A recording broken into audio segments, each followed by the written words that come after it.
Commander Gina stared out the viewport of their small ship, her breath catching in her throat.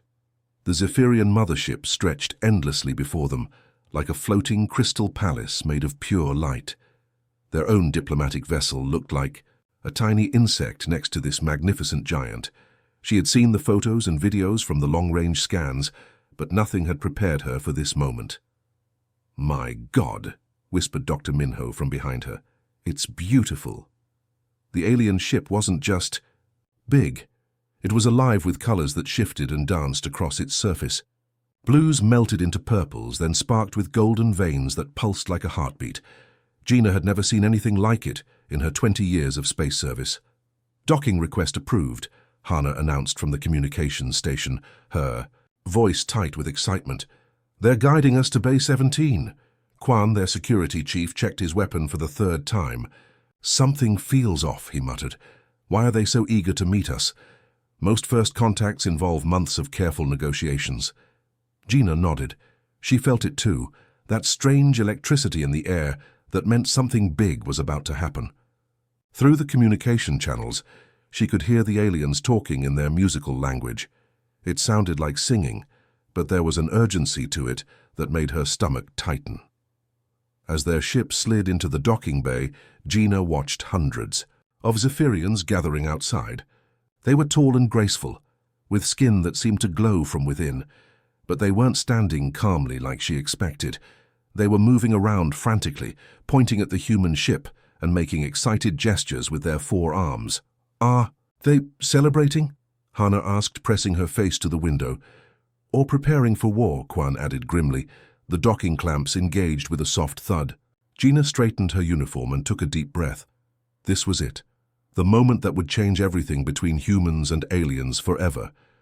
She had trained for this day her entire career, but now that it was here, she felt like a small child, about to meet the president. "Remember the protocol," she told her team. "We're here to establish peaceful relations. No sudden movements, no showing weapons unless absolutely necessary. Let them make the first move."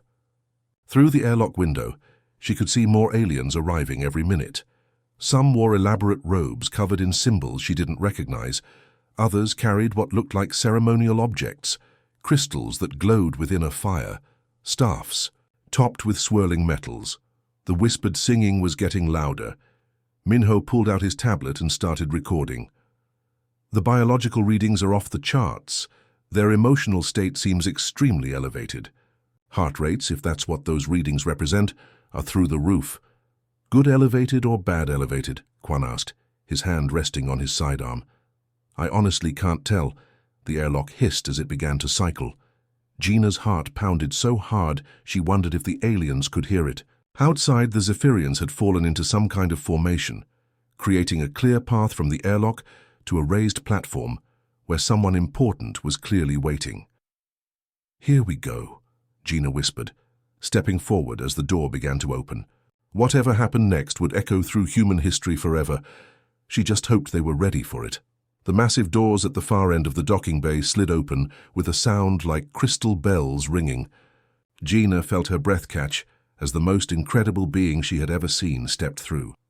Queen Veltara was easily 8 feet tall, moving with the grace of a dancer despite her size. Her skin looked like living pearl, shifting between silver and rainbow colors with each step. 4 elegant arms moved in perfect harmony as she walked, and her face was both alien and somehow familiar. But it was her eyes that made Gina's heart skip. They were huge and multifaceted like a dragonfly's, but they held intelligence and warmth that felt almost human. Behind the queen came her royal guard, 12 warriors in flowing armor that seemed to be made of the same crystal material as their ship. "Stay calm," Gina whispered to her team without moving her lips. "Let me do the talking." The queen's procession moved slowly across the docking bay floor. Every Zephyrian they passed bowed deeply, creating a wave of reverence that followed her like ripples on water. Gina straightened her shoulders and prepared to give the formal greeting she had practiced 1,000 times. Then everything went wrong. Queen Veltara's enormous eyes locked onto Gina's face, and the queen stopped dead in her tracks. For a moment, that felt like forever. The two leaders stared at each other across the space between worlds. Gina could hear her own heartbeat pounding in her ears. Then, without any warning, the queen of the Zephyrian Empire dropped to her knees. Not a polite, not a formal curtsy. She fell to her knees like someone had cut her strings, her forearms spreading wide in what could only be complete submission. The sound of her armored knee pads hitting the crystal floor rang out like a gunshot. "What the hell?" Quan muttered behind her. But it got worse. Every single Zephyrian in the docking bay, hundreds of them, immediately followed their queen's lead. The royal guards, the workers, the officials in their fancy robes, everyone.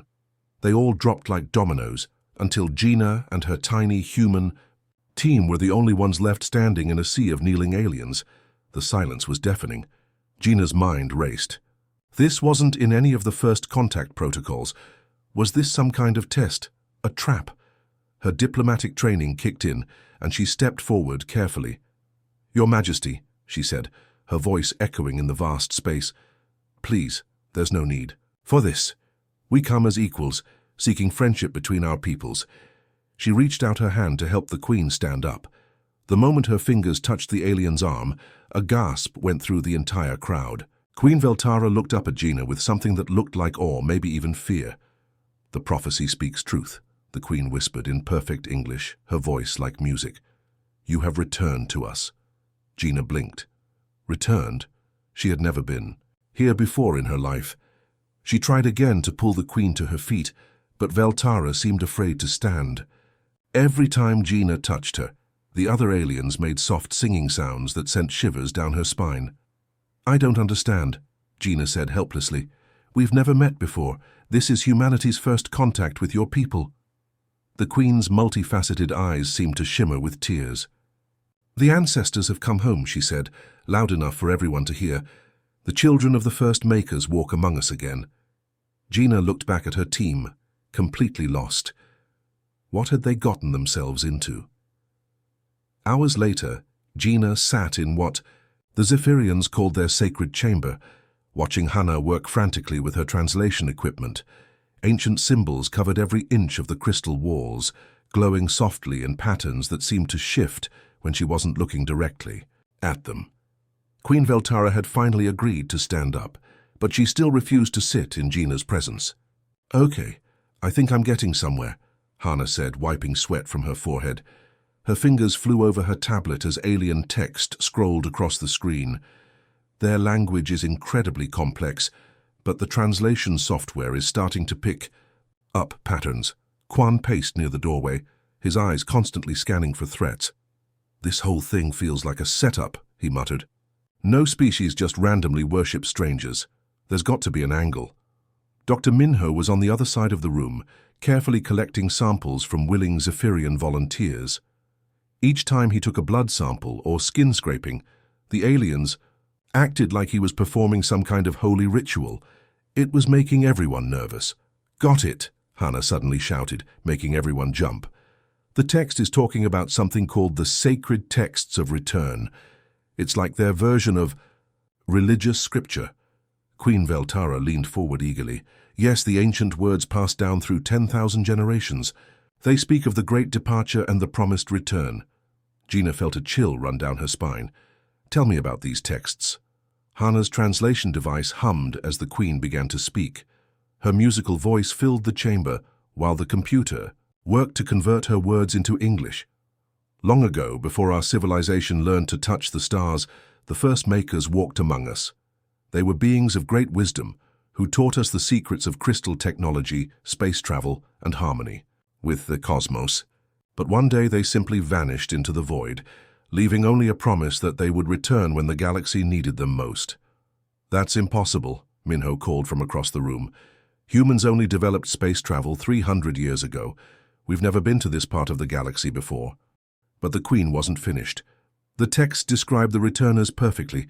2 arms, not 4, skin like the pale moons of our homeworld, eyes that hold the fire of distant suns, and most importantly, she paused, staring directly at Gina. They would bear the mark of the ancestors in their very essence. "What mark?" Gina asked, though she wasn't sure she wanted to know the answer. Before the Queen could respond, Hana's tablet started beeping frantically. "Commander, you need to... See this. I'm picking up transmissions from all over this sector of space. Dozens of different alien species, all talking about the same thing. The main view screen activated, showing a star map dotted with communication signals. Each one represented a different alien civilization, and they were all broadcasting similar messages. The Corvini Empire is calling it the Great Awakening, Hana translated rapidly. The Stellar Confederation refers to the return of the Prime Movers. The Helix Alliance is talking about the coming of the Starfathers. Quan stopped pacing. You're telling me that every alien species in this entire region has legends about humans coming back? Not just legends, Queen Veltara said softly. Prophecies, sacred truths that have guided our civilizations for millennia. And now you are here, exactly as foretold. Minho's voice cut through the tension from across the room. Guys, you really need to see these test results. The biological data I'm getting from these aliens It's not possible. Gina turned to look at him, noting the pale expression on his face. What did you find? Their DNA, he said slowly. It's not completely alien. There are sequences in here that match human genetic markers. Old ones, really, really old ones. The room fell silent except for the soft humming of alien technology. Gina felt like the floor was shifting beneath her feet. Nothing made sense anymore. How could ancient alien prophecies describe humans perfectly? How could their DNA be related to species they'd never met? What else do the texts say? She asked, quietly. Queen Veltara's eyes seemed to glow brighter. That when the returners come, they will unite the scattered children of the galaxy and lead us to a new golden age. Or, she paused, her voice dropping to a whisper, they will judge us, unworthy, and bring about the final darkness. Dr. Minho's hands shook as he stared at his computer screen for the 10th time. The numbers didn't lie, but they made absolutely no sense. He had run the genetic analysis 3 times, each with the same impossible result. Around him, the Zephyrian laboratory hummed with alien technology that somehow felt familiar, like using a tool he had known his whole life. This can't be right, he muttered, pulling up another test result. The computer must be malfunctioning. But deep down he knew his equipment was working perfectly. The truth was staring him in the face, and it was terrifying. Queen Veltara approached carefully, her forearms carrying ancient stone tablets covered in symbols. Doctor, we have brought the archaeological samples you requested. These were discovered in our oldest ruins, buried beneath cities that fell before our recorded history began. Minho took the samples with trembling fingers. The stone felt warm to the touch, and embedded within were tiny fragments of what looked like fossilized organic material. He placed them under his microscope and began the extraction process, knowing what he would find, but hoping he was wrong. 30 minutes later, his worst fears were confirmed. Commander Gina, he called through his communicator, his voice barely steady. You need to get down here right now. Bring everyone.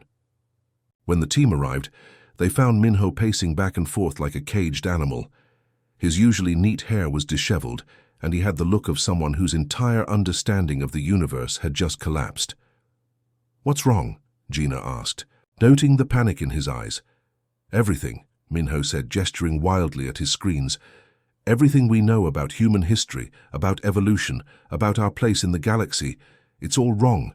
He pulled up a side-by-side comparison on the main display. 2 DNA sequences appeared, identical in every way except for the labels. One read, Human Sample, Commander Gina. The other read, Zephyrian Archaeological Sample, Age 2.3 million years. Hana gasped. That's impossible. Humans only evolved 200,000 years ago on Earth. That's what I thought too, Minho said, running his hands through his hair. But look at this. More screens appeared, showing genetic comparisons with multiple alien species they had encountered. It's not just the Zephyrians. I've been analyzing biological data from every alien civilization that's contacted us in the past few hours. They all have it. Have what? Quan demanded. Human DNA markers. Ancient ones. Genetic sequences that match our species perfectly, but dating back millions of years before Earth even had complex life forms. Queen Veltara stepped forward, her multifaceted eyes reflecting the light from the screens. "This is why we knelt before you, Commander. Our geneticists discovered this truth centuries ago, but we could never understand what it meant. Until now." Gina felt dizzy. "Are you saying that humans are descendants of ancient aliens?" "Or," Minho said quietly, "these alien species are descendants of ancient humans. Lost colonies that we somehow forgot about." The room fell silent as everyone tried to process the implications. If humans had been traveling through space millions of years ago, where were the records? Where were the ruins on Earth? How had an entire galactic civilization been forgotten? Queen Veltara approached one of the stone tablets, running her fingers over the ancient symbols. "Our oldest legends speak of the first makers who taught us everything we know. They gave us technology, wisdom, and the ability to reach the stars. Then they vanished, leaving only the promise that they would return when the galaxy needed them most." "But why?" Gina asked. "Why would an advanced human civilization just disappear?" "The texts are unclear," the Queen admitted. "Some speak of a great catastrophe. Others mention a journey to distant realms beyond our understanding. But they all agree on one thing. The Makers left us as guardians, waiting for their return." Minho pulled up another screen showing a galactic map. "Look at this. Every species that's contacted us in the past day is located within a specific region of space. It's like a perfect sphere centered around Earth's solar system." "How big is the sphere?" Quan asked. "About 50,000 light-years in diameter. And every single civilization within it shares the same genetic markers, the same ancient legends, and the same reverence for humans as their creators." Gina stared at the map, watching as more alien signals appeared every hour. Hundreds of civilizations, all waiting for humanity's return, all believing that humans were their long-lost gods. "What have we stumbled into?" she whispered. Queen Veltara's voice was soft, but filled with ancient certainty. "Your destiny, Commander, the moment our people have waited for across the ages. The question now is, are you ready to reclaim your inheritance?" The communication center aboard the Zephyrian mothership buzzed with activity that never seemed to stop. Hannah sat surrounded by dozens of alien technicians, all working frantically to manage the flood of incoming messages. Every few minutes, another signal would light up the massive display screen, representing yet another alien civilization that had heard the news. "Commander, this is getting out of hand," Hannah said, rubbing her tired eyes. She had been working for 18 hours straight, trying to keep up with the communications. "We're receiving over 1,000 messages per hour now. Entire star systems are mobilizing their fleets to come here." Gina watched the star map with growing alarm. What had started as a few curious signals was now a massive convergence of alien forces, all heading toward their location. Red dots representing incoming fleets stretched across hundreds of light-years of space. "How many ships are we talking about?" she asked. "Conservative estimate? About 15,000 vessels from 47 different species. And more are joining every hour." Through the massive viewing windows, Gina could already see the first arrivals. Sleek vessels that looked like flying works of art hung in space alongside her small human diplomatic ship. Each one was broadcasting messages of greeting, but more. Importantly, they were all requesting permission to present gifts to the returned ancestors. "This is insane," Quan muttered, watching another group of alien dignitaries being escorted through the docking bays. "They're treating us like we're gods or something." That was exactly the problem. Every alien delegation that arrived brought increasingly elaborate tributes. Precious metals that didn't exist in human space, technology that seemed like magic, and artwork so beautiful it made Gina want to cry. But what bothered her most was how they presented these gifts, on their knees, with their heads bowed, speaking in whispered, reverent tones. "The Corvani delegation is requesting an audience," Queen Veltara announced as she approached. Even she seemed overwhelmed by the response. "They have brought their sacred crystal of eternal light as an offering." "I don't want their sacred crystal," Gina said firmly. "I want them to stand up and talk to me like equals." But that was becoming harder and harder to enforce. Yesterday, she had spent 3 hours trying to convince a delegation of bird-like creatures to stop bowing every time she spoke. They had looked confused and hurt, as if she was rejecting their deepest beliefs. The worst part was watching her own team's reaction to all the worship. Lieutenant Torres from the security detail had started wearing one of the ceremonial robes gifted by the Stellar Confederation. Ensign Park had begun speaking in the formal, godlike tone that the aliens seemed to expect. Even some of the senior officers were getting comfortable with being treated like royalty. "Commander," Dr. Minho approached, looking troubled. "We need to talk privately." They found a quiet corner away from the bustling activity. Minho's expression was grim. "I'm seeing some concerning behavior changes in the crew," he said quietly. "The constant worship is affecting people psychologically. Some are starting to believe they really are superior beings." "Who?" Gina asked, though she suspected she already knew. "Commander Rodriguez spent an hour yesterday lecturing a group of alien scientists about human superiority. Sergeant Kim has started demanding that aliens address him as Sacred Guardian." "And Torres—" Minho paused. "Torres told a delegation yesterday that humans would decide which alien species deserved to survive." Gina felt sick. "This is exactly what I was afraid of." "It gets worse. I'm receiving reports from human ships across this sector. The same thing is happening everywhere. Some crews are embracing their godlike status and making demands on alien populations. Others are trying to maintain normal diplomatic relations but getting overwhelmed by the worship." A new alarm sounded, and Hana's voice echoed through the ship. "Commander, priority message from Earth Command. Admiral Chen is requesting immediate communication." Gina knew this call was coming. Word of their situation had reached Earth, and the government was probably panicking. How do you explain to your home planet that you've accidentally become gods to half the galaxy? "There's something else," Minho added before she could leave. "The alien fleets aren't just bringing gifts. They're bringing requests. Demands, really. They want us to solve their wars, judge their disputes, and lead their civilizations. They're expecting us to actually act like the gods they believe we are." Through the windows, more ships continued to arrive. Beautiful, powerful vessels filled with billions of beings who believed that humanity was their salvation. The weight of their expectations felt crushing. "What have we gotten ourselves into?" Gina whispered, watching another massive fleet drop out of hyperspace. "The question is," Minho said grimly, "what are we going to do about it?" Gina stood in the observation deck, watching what could only be described as the most bizarre sight in human history. Outside the massive windows, alien fleets stretched as far as the eye could see, arranged in perfect formations like they were attending some cosmic church service. Every few hours, more ships arrived, and each one immediately took its place. In the growing congregation, "Report from the UNS Discovery," Quan said, reading from his tablet with a grim expression. "Captain Lee says 3 different alien species have offered to surrender their entire star systems to human control. No conditions, no negotiations. They just want to hand over everything they own." "That's the 5th report like that today," Gina muttered, rubbing her temples where a headache was building. "What about the Endeavour? Captain Singh is dealing with something even weirder. The Nexus Coalition built a shrine around his ship while he was sleeping. When he woke up, there were 10,000 aliens praying outside his airlock." Gina wanted to laugh, but nothing about this situation was funny anymore.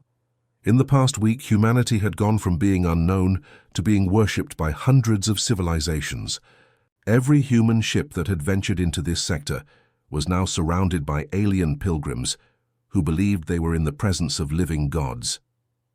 "Commander," Hana called from the communication station, "the Helix Alliance is asking for permission to rename their capital world New Terra in our honor, and the Crystalline Empire wants to replace their entire government with humans as rulers." "Tell them no," Gina said automatically, though she knew it wouldn't matter.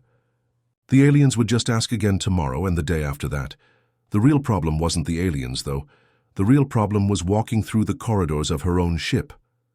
"We need to talk about the crew," Quan said quietly, moving closer, so the alien observers couldn't hear. "The division is getting worse." Gina nodded grimly. Her team had split into 2 clear camps. and the tension between them was becoming impossible to ignore. On one side were those like Dr. Minho and Hana, who were deeply uncomfortable with being worshipped and wanted to establish normal diplomatic relations. On the other side were crew members who had begun to embrace their status as divine beings. Lieutenant Torres held court for 3 hours yesterday, Quan continued. He was sitting on one of those crystal throne things, accepting tributes from alien delegations and making pronouncements about human superiority. And Ensign Park started a whole ceremony where aliens have to prove their worthiness before they're allowed to speak to him. It's getting ugly, Commander. Through the windows, Gina could see the proof of how far things had gone. Alien construction. Crews were building massive temples around the human ships, working day and night to create monuments to humanity's greatness. The structures were beautiful but deeply disturbing, kilometer-tall spires that made the humans look like tiny gods floating in crystal palaces. It's not just our crew, Quan added. I'm getting reports from human ships across the galaxy. Some captains are starting to believe their own hype. Captain Morgan on the Prometheus declared himself High Lord of the Outer Rim yesterday. He's demanding tribute from alien worlds and threatening to withdraw human protection if they don't comply. Gina felt sick. This was exactly what she had feared would happen. Give humans godlike status, and some of them would start acting like gods. The worst part was that the aliens were encouraging it, begging to be ruled and dominated. There's something else, Quan said, his voice dropping even lower. The crew members who are embracing the worship? They're starting to organize. Torres approached me yesterday about establishing a proper hierarchy with humans at the top and aliens as servants. And the others? Dr. Minho is talking about requesting a transfer back to Earth. Hana won't even leave her quarters anymore because she's tired of aliens bowing to her. Chief Engineer Yuki says the whole situation makes her feel like a fraud. Gina watched as another massive alien fleet dropped out of hyperspace, immediately arranging itself in the worshipful formation that had become standard. Each ship contained thousands of beings who genuinely believed that humans were their creators, their saviors, their gods. Commander, Hana's voice interrupted her thoughts. Priority message from Admiral Chen on Earth. He's asking for your recommendation on how humanity should respond to the situation. That was the question, wasn't it? Earth Command wanted to know whether humanity should embrace its role as galactic gods or reject the worship entirely. The choice they made in the next few days would determine humanity's relationship with alien civilizations for generations to come. Set up a secure channel, Gina said finally, and call a meeting with the senior staff, all of them from both sides of this divide. What are you going to tell them? Quan asked. Gina looked out at the impossible sight of hundreds of alien civilizations, waiting for humanity's guidance, and realized that whatever choice they made, nothing would ever be the same again. The truth, she said quietly, that we're about to decide what kind of species we want to be. The first explosion lit up the darkness of space like a deadly firework. Gina rushed to the bridge as alarms blared throughout the Zephyrian mothership, watching in horror as 2 alien fleets opened fire on each other just kilometers away from their position. What the hell is happening out there? She shouted over the noise. Religious war, Queen Veltara said grimly, her 4 arms working frantically at the control panels. The Corvani Empire and the Stellar Confederation have been arguing about the prophecies for days. Now they're shooting. Through the massive view screen, Gina could see the battle unfolding. Sleek Corvani warships fired streams of plasma at the crystalline vessels of the Confederation, while both fleets carefully avoided hitting any human ships.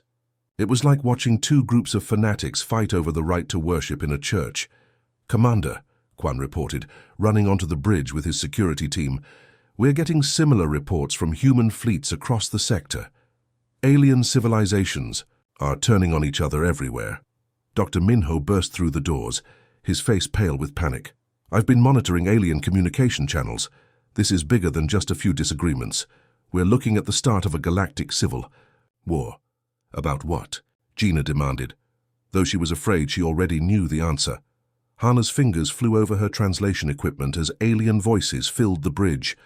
The Corvani believe humans are divine gods who must be worshipped and obeyed without question. They think any contact with humans should go through their priests first. Another explosion shook the ship as a Confederation vessel was destroyed. Gina watched the debris scatter, knowing that hundreds of beings had just died because of humanity's a mere presence. The Stellar Confederation has a different interpretation, Hana continued. They believe humans are returning masters who will establish a new golden age, but only if the aliens prove themselves worthy through service and dedication. And the third group? Gina asked, noticing that some fleets were hanging back from the fighting. Queen Veltara's expression darkened. The Void Seekers. They believe humans are harbingers of the apocalypse, sent to test the galaxy before the final judgment. They think the only way to survive is to... She paused, clearly struggling with the translation. To what? Quan pressed. To prove their faith by destroying all who worship humans falsely. As if summoned by her words, a new group of ships appeared at the edge of the battle. These vessels were different. Dark, angular craft that seemed to absorb light rather than reflect it.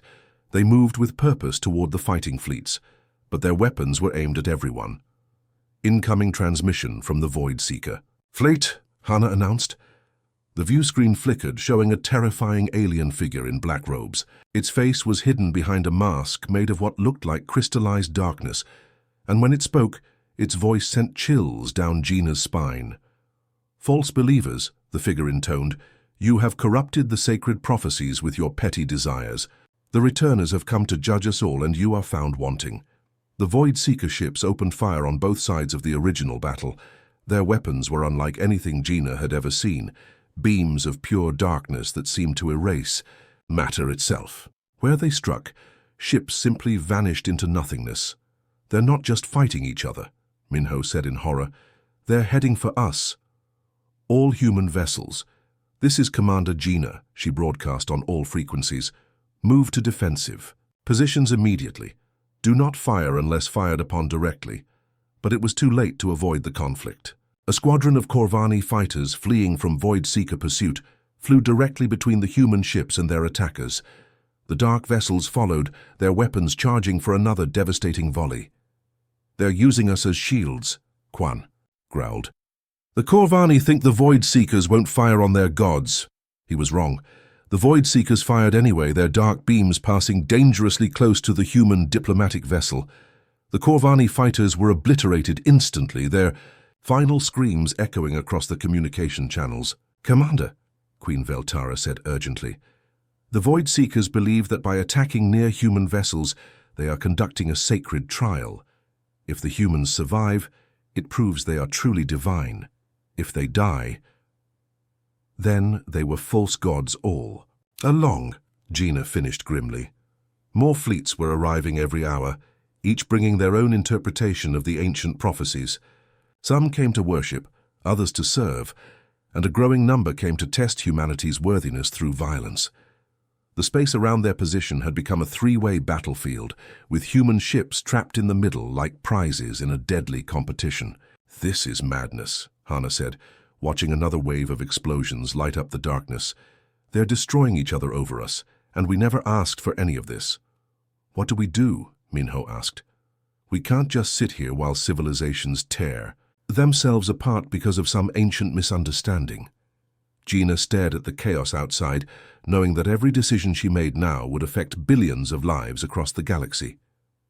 The aliens weren't just fighting over territory or resources, they were fighting over the right to define humanity's role in their universe. Get me a channel to all fleets, she said finally. All of them. If they want to know what humans really are, then it's time we told them. Gina stood alone in the center of the massive communication array, her heart pounding as she prepared to address what might be the largest gathering of intelligent beings in galactic history. Outside the windows, the battle continued to rage, but she had managed to get all the fleets to agree to a temporary ceasefire. They wanted to hear what their supposed gods had to say. Are you sure about this? Quan asked through her earpiece. Some of the crew think you're making a mistake. Torres says the aliens need strong leadership, not friendship. That's exactly why I have to do this, Gina replied quietly. We're becoming the very thing we should be fighting against. Hana worked frantically at the translation console. making sure Gina's words would reach every species in their own language. Dr. Minho monitored the biological sensors, watching the emotional responses of millions of alien beings waiting to hear from their supposed creators.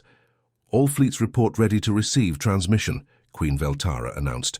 Even she seemed nervous about what Gina was about to say. "Commander, are you certain you wish to proceed? Once you speak these words, they cannot be taken back." Gina nodded. She had spent the last 3 days thinking about this moment, weighing every possible consequence.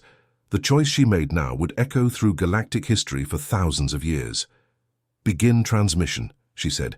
The communication array lit up, broadcasting her image and voice to over 15,000 alien vessels. She could feel the weight of billions of eyes watching her, waiting for divine wisdom that she didn't possess. "My name is Commander Gina of the United Earth Space Navy," she began, her voice steady despite her racing heart. "I'm speaking to you, not as a god, not as your creator, and not as your master.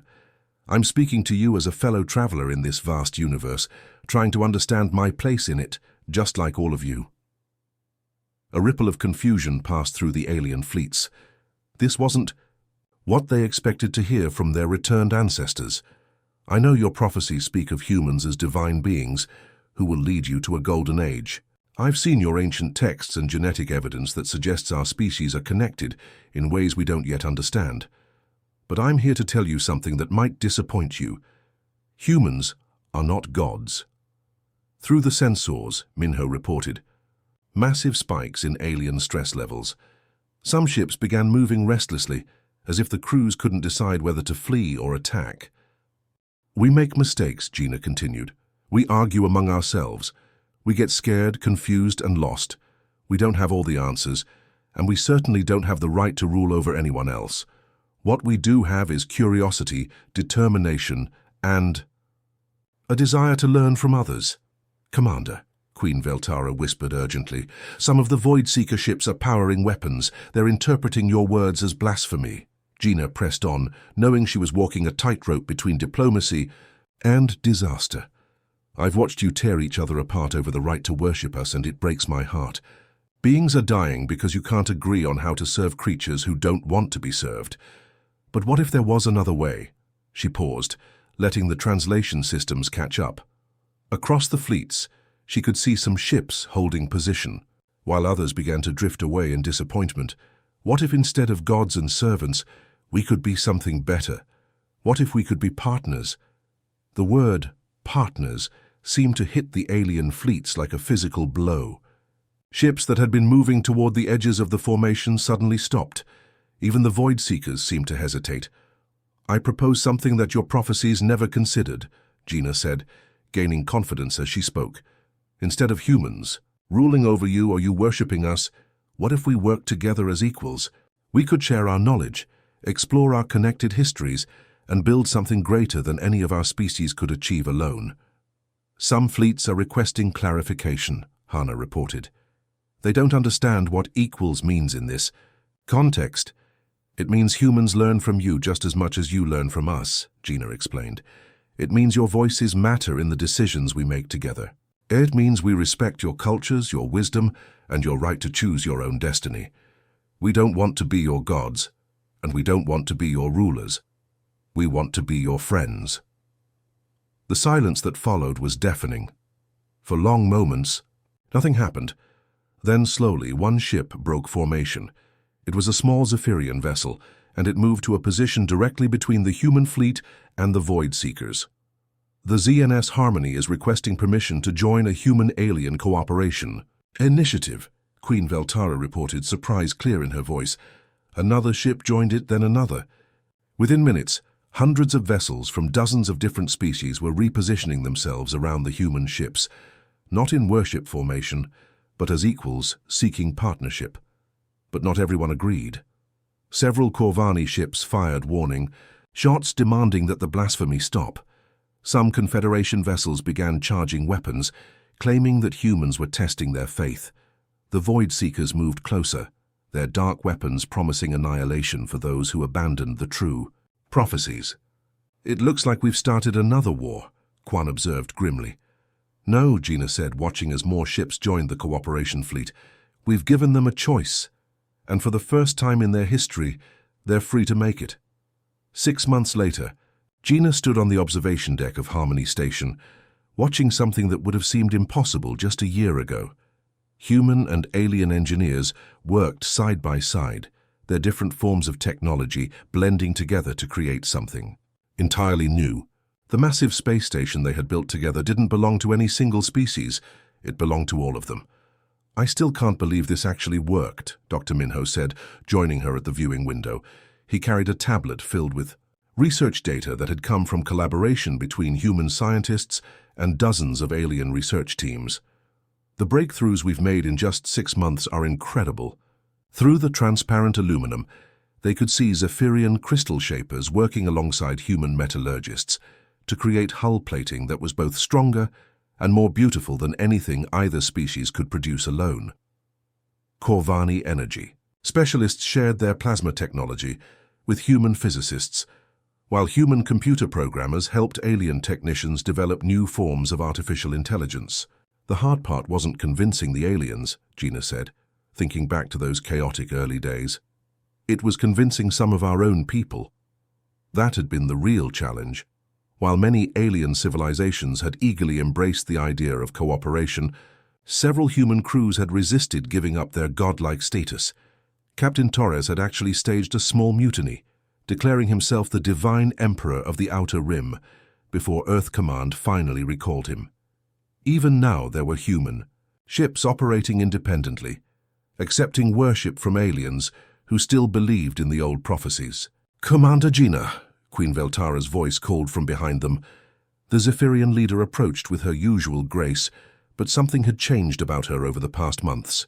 She no longer moved with the careful reverence of someone approaching, a god. Now she walked like a colleague coming to discuss important business.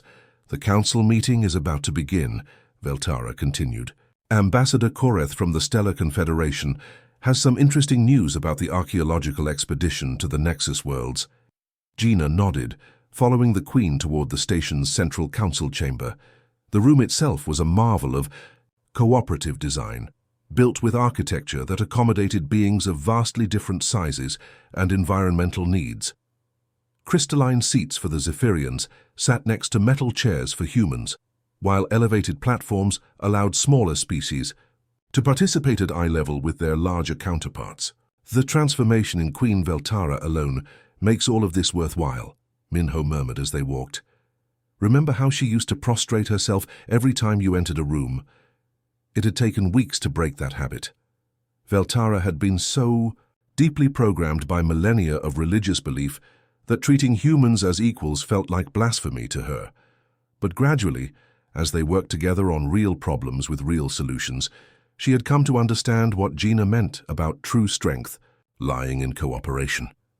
The council chamber buzzed with activity as representatives from 47 different species took their seats. Each delegation had an equal voice in the Galactic Cooperative Council, regardless of their species' size, technology level, or military power.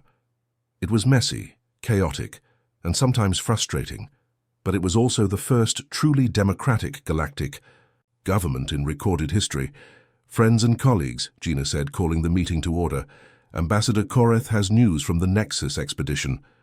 A tall ethereal being with skin like starlight stood to address the assembly. "We have uncovered ruins on the Nexus worlds that predate any known civilization by millions of years. The architecture suggests a highly advanced species that possessed technology far beyond our current understanding." Holographic displays activated around the chamber, showing images of massive structures that seemed to grow from the planets themselves. The buildings were clearly artificial, but they had an organic quality that made them look almost alive. "Most importantly," Koreth continued, "we found genetic material embedded in the ruins. The DNA signatures match both human and alien patterns, but they're older than anything we've discovered before." Dr. Minho leaned forward excitedly. "Are you suggesting that there was a common ancestor species that gave rise to both humans and the alien civilizations in this sector?" "That's one possibility," Koreth replied. "Another is that the ruins represent evidence of the original galactic civilization mentioned in the prophecies, the one that supposedly vanished millions of years ago. Queen Veltara spoke up from her crystalline seat. Whatever the truth may be, we will discover it together, as equals, sharing both the knowledge and the responsibility of what we find. Gina smiled, remembering how different things had been just months ago. Back then, the aliens had expected humans to have all the answers, to lead them to some promised golden age. Now they understood that the real golden age came from working together, combining their different strengths and perspectives to solve problems that no single species could handle alone. There's one more thing, Koreth added. The ruins contain what appears to be a star map, pointing toward a region of space beyond our current borders. It may be showing us the location of the original homeworld of whatever species built those structures. Then that's where we go next, Gina said simply, together. As the council session continued, Gina looked around at the diverse faces surrounding her, alien and human alike, all focused on building a future based on mutual respect rather than worship. They had turned their backs on the easy path of domination and chosen the harder road of cooperation, and somehow, against all odds, it was working.